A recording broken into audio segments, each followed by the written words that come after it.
तर मीठ टाकायचं आहे।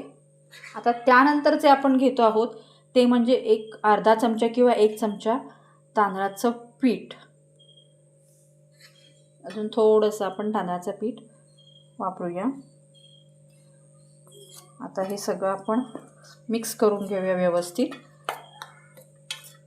कारण चपाती बरोबर वगैरे खायला हा बेसनचा पोळा लगेच होऊ शकतो। त्याच्यामुळे आज मी नेमका संध्याकाळचा व्हिडिओ करायला घेतला, म्हटलं चला एकदा दाखवूया सगळ्या ताईंना की आता आपलं हे मिक्स करून झालेलं आहे।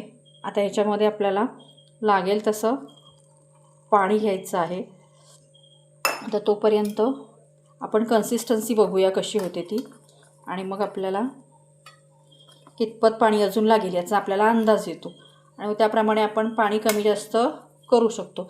आता ह्या व्यतिरिक्त जर बेसनचा पोळा करण्याची आणखीन कोणाकडे जर काही पद्धत असेल तर ती प्लीज कमेंटमध्ये मला सांगा की बाबा हो आम्ही बेसनच्या पोळ्यामध्ये हे सुद्धा हे टाकतो। तर मी आता जसं तुम्हाला सांगितलं की साध्या सिंपलमध्ये बेसनचं पीठ घेतलेलं आहे, थोडेसे जिरे टाकलेले आहेत, आणखीन थोडंसं तांदळाचं पीठ, थोडीशी कोथिंबीर आणि लाल तिखट। आता आपल्याला अजून थोडंसं हे पातळ करावं लागणार आहे कारण थोडंसं घट्ट झालं आहे। तुम्ही तुमच्या हिशोबाप्रमाणे करू शकता। तर आपण आता मला वाटतं पाणी हे इनफ होणार आहे आपल्याला।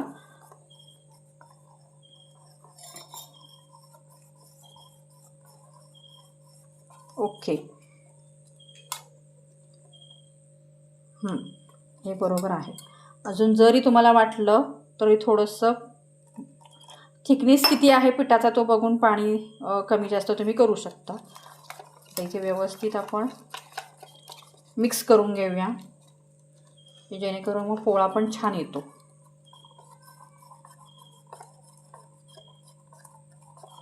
ओके, आता अशा तऱ्हेने आपलं हे पीठ तयार झालेलं आहे। आता आपण गॅस चालू करून घेऊया।